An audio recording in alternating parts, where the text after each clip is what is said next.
अगर आपको हमारी ये वीडियो अच्छी लगे तो प्लीज चैनल को सब्सक्राइब कर दे। शुक्रिया। लड़की मैं जब भी तुम्हें फोन करती हूँ तुम शेव कर रहे होते हो। तुम दिन में कितनी दफा शेव करते हो? लड़का 30-40 दफा। लड़की तुम पागल हो। लड़का नहीं, मैं नहीं हूँ। किरायादार अजीब मकान है। मैंने रात को यहाँ फर्श पर चूहे लड़ते देखे हैं। मालिक तो क्या अब 50 रुपए में अब सांडों की लड़ाई देखना चाहते हैं?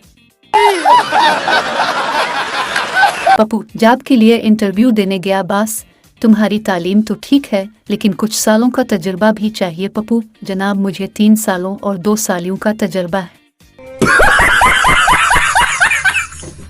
प्राइवेट जॉब से छुट्टी लेना किसी कंजूस से उधार लेने के मुतरादिफ है।